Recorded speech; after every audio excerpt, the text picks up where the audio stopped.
Кыргызстан күйүүчү май импорттоп алуу боюнча бир нече өлкө менен кызматташууну күчөтүүдө. Учурда Беларусь менен түзүлгөн келишимдин негизинде күйүүчү май импорттоо боюнча иштер жүрүп, Россия аркылуу транзит маселеси чечилген. Бул тууралуу энергетика министри Алтынбек Рысбеков маалымат каражаттарынын өкүлдөрүнө билдирди. Министрдин айтымында Беларусь тарап менен сүйлөшүүлөр так жолго коюлуп, күйүүчү май ташыган бир нече вагон жолго чыккан. Мындан тышкары Кытай менен да күйүүчү май жеткирүү боюнча бир катар макулдашууларга жетишилди. Кыргызстандын делегациясы Кытайга барып, жеткирүүнүн көлөмү, шарттары жана башка маселелер боюнча сүйлөшүүлөрдү жүргүздү. Учурда Кытайдан биринчи партиялар жөнөтүлдү, логистикалык маселелер иштелип жатат, деди Рысбеков. Президент Садыр Жапаров социалдык тармактагы баракчалар аркылуу коомдо кызуу талкууланып жаткан жер маселеси, тышкы карыз, темир жол курулушу, туризм жана энергетика боюнча билдирүү жасады.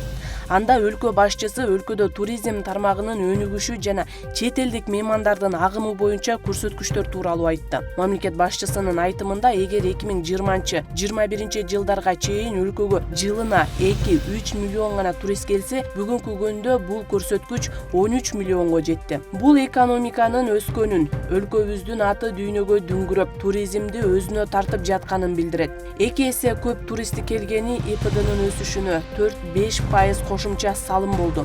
Ар бир турист, ар бир кыргызстандыктын жакшы жашоосуна салым кошуп жатат, деди Садыр Жапаров. Президент дүйнө өлкөлөрү турист чакыруу үчүн миллиарддаган каражат сарптаса, Кыргызстанга меймандар өзү агылып келип жатканын белгилеп, аларды меймандостук менен тосуп алуу керек экендигин белгиледи. Ар бир туристке кылдат, сый мамиле жасаңыздар. Кең байлыктарыбыз бир кезде түгөнөт, а туризм түбөлүк калат. Келечекте өлкөбүздү туризм багат. Ар бир кыргызстандык туризмди өнүктүрүүгө азыртадан салым кошсун, деп кайрылды мамлекет башчысы.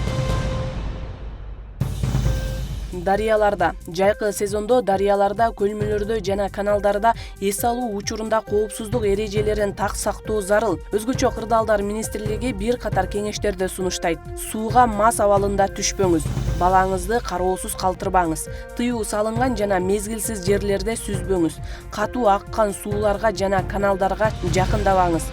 Сууга түшүүдө куткаруучу каражаттарды колдонуңуз. Өз күчүңүзгө ишенип, кооптуу аракеттерге барбаңыз. Суудагы коопсуздук эрежелерди сактоо өмүрдү сактоонун негизги кепилдиги.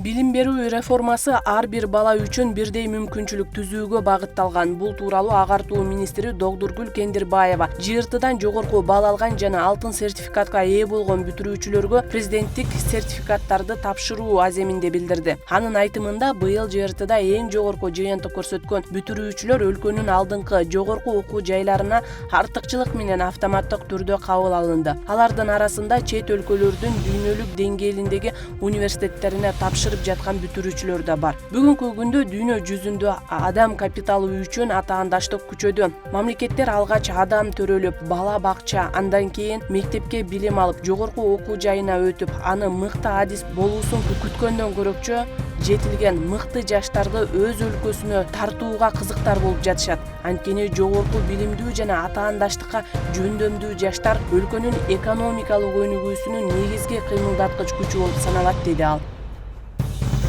Кумтөр кени мамлекеттик башкарууга өткөн 4,5 жылдын ичинде өлкө бюджетине салыктар жана башка милдеттүү төлөмдөр түрүндө 1 миллиард 233 миллион 216 миң доллар которду. Бул тууралуу Кумтөр Голд компаниясы ЖАКтын отчеттук маалыматында айтылат. Маалыматка ылайык, бул көрсөткүч 2022 жылдын январынан 2026 жылдын июнь айына чейинки мезгилди камтыйт. Аталган мезгил аралыгындагы компаниянын жалпы кирешеси 4 миллиард 991 миллион 956 миң долларды түздү. 4,5 жыл ичиндеги таза пайдасы 2 миллиард 196 миллион 678 миң долларга жетти, деп айтылат маалыматта. Мындан тышкары компаниянын жалгыз акционери болуп саналган Кыргыз Алтын ачык акционердик коому 741 миллион 298 миң доллар өлчөмүндө дивиденд төлөнүп берилди. Нокен районундагы номер 6-Арал жалпы билим берүү мектебинде капиталдык оңдоп түзөө иштери жүрүп жатат. Агартуу министрлигинен билдиришкендей, аталган мектеп 12 жылдык билим берүү системасына өтүүнүн алкагында тандалып алынган 53 инновациялык мектептен бири. Учурда оңдоп түзөө иштеринин алкагында окуу кабинеттери, китепкана, STEM кабинеттер, эмгекке үйрөтүү кабинети жана башка окуу жайлары жаңыланып, окуучулар үчүн коопсуз жана ыңгайлуу шарттар түзүлүүдө. Оңдоп түзөө иштери аяктагандан кийин мектеп STEM лабораторияларга жана санариптик окутуу үчүн зарыл болгон жабдууларга ээ болуп, билим берүүнүн сапатын жогорулатууга кеңири мүмкүнчүлүк түзөт деп айтылат маалыматта.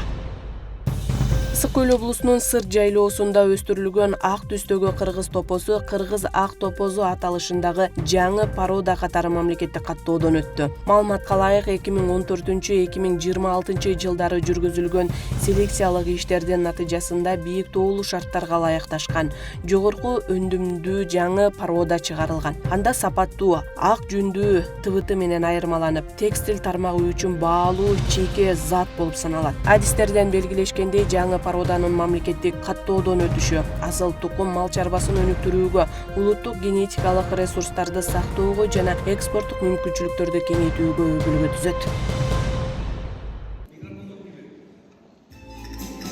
Кыргыз тилинде дагы бир маанилүү саясий илимий эмгек жарык көрдү. Бишкекте Өзбекстан Республикасынын президенти Шавкат Мирзиёев тууралуу дүйнөлүк деңгээлде таанылган жаңы Өзбекстан Шавкат Мирзиёевдин жолу аттуу китептин кыргыз тилиндеги басылышынын бет ачары өттү.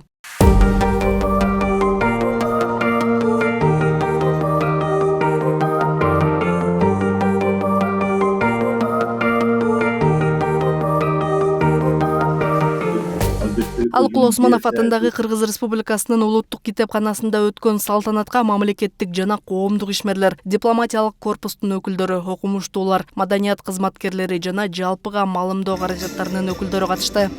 Басылмада Өзбекстандагы акыркы жылдардагы кеңири реформалар, мамлекеттик башкаруудагы өзгөрүүлөр, өлкөнүн өнүгүү стратегиясы жана Борбор Азиядагы саясий экономикалык процесстер кеңири талоого алынган. Китеп буга чейин англис, араб, орус жана башка тилдерде жарык көрүп, дүйнөнүн бир катар абройлуу аянтчаларында талкууланган.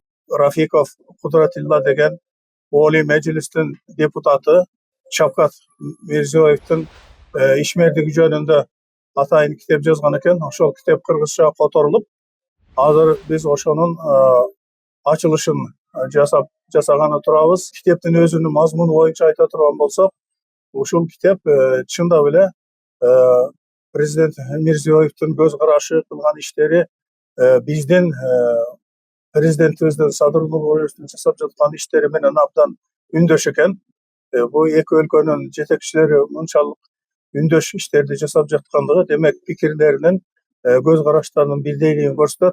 Мындан кийин дагы Өзбекстан менен Кыргызстандын достугу бекем болот деген ишенимдебиз. Бул эмгектин кыргыз тилине которулушу эки өлкөнүн маданий жана интеллектуалдык алакасын чыңдоого өбөлгө түзүп, окурмандардын заманбап Өзбекстандын өнүгүү жолу тууралуу кеңири маалымат алышына мүмкүнчүлүк берет. Шавкат Мирзиёевдин жаңы Өзбекстан концепциясын биз жакшы билебиз. Ал жөнүндө окуганбыз. Бул жаңы Өзбекстан изоляциядан чыгып, өзүнүн геополитик орнуну аныктаган көп тезистер бар. Бул биринчиден. Экинчиден, Шавкат Мирзиёевдин жаңы Өзбекстан стратегиясындагы эң умумий, эң маанилүү, мааналуу бир тезис бул үчүнчү Ренессанс деген. Албетте, мен бүгүн сөзүмдө айттым, биринчи Ренессанс, исламий Ренессанс, ал давырда түрк халыктары калыптанган давыр болгон.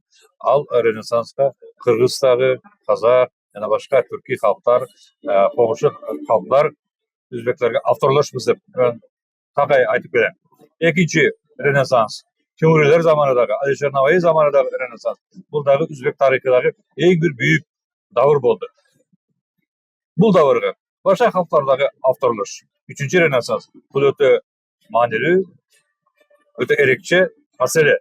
Себеби Өзбекстан өзү жаңы барагын ачып отур. Өз тарыхын жаңы давырын ачып атат.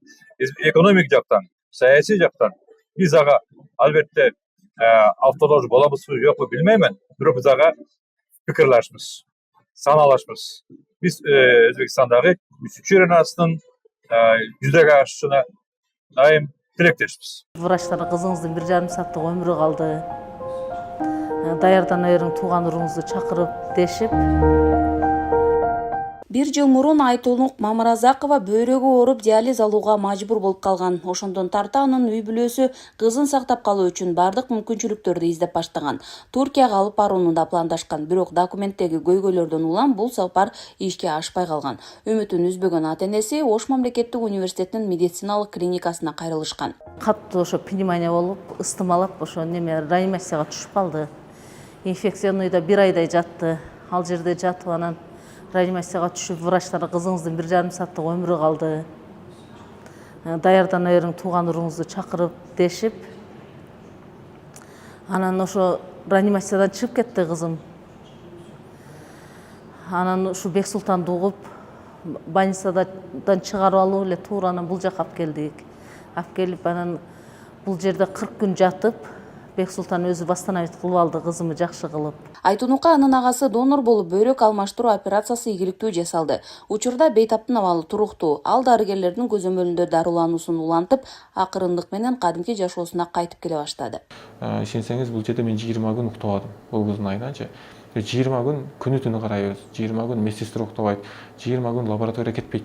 Айтунуктун учурунда ушундай болуп калды. Булар эмеге Турцияга барабыз деп акча чогултуп башташты. Анан кийин ошол учурда менеджерлердин сөзүнө ишенип, медтуризмдинчи булар убакыт коротуп коюшту. Мен айтарым, азыркы биздин Айтунуктун учуруна окшоп убакыт коротпоңуздар. Менеджерлердин айткан сөздөрүнө ишенбеңиздер, чынын айткандачы. Алар сиздерге ал жакта болгон татаалдашуулардын результатын айтпайт. Алар жакшы нерсени айтат. Бизде бардыгы ачык, биз эч нерсе бекитпейбиз. Пациентке айтарым, ишенбеңиздер алардын сөзүнө. Эгерде пересадка керек болсо, бирөөнүн сөзүнө ишенбей, прямо бизге келиңиздер. Айтунукка жасалган операция Ош мамлекеттик университетинин медициналык клиникасында ийгиликтүү жүргүзүлгөн операциялардын бири. Ушул жылдын июнь айында клиникада жасалган 3 бейтаптын бөйрөгү алмаштырылды. Алардын бири Ысык көлдөн келген 17 жаштагы Асема Карасартова. Дарыгерлердин айтымында бөйрөгүндөгү белоктун деңгээлинин жогорулашы анын саламаттыгына олуттук коркунуч жаратып, трансплантация жасоо зарылдыгы жаралган. Не болуп кетет, түрү калам бели деген, өлүп калам дегенчи ойлор келди. Анан кийин уже жакшы болот деген ойлор башталды. Азыр операция болгондон кийин азыр деген жакшы болуп калдым өзүм. Жакшымын, өзүм жакшы сезип атам.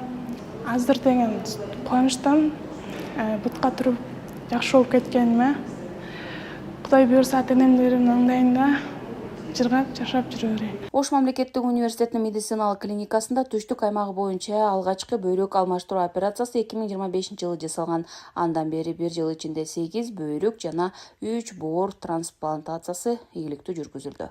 Гүлжан Ажыматова, Алишер Мусажалил уулу, Ош шаары.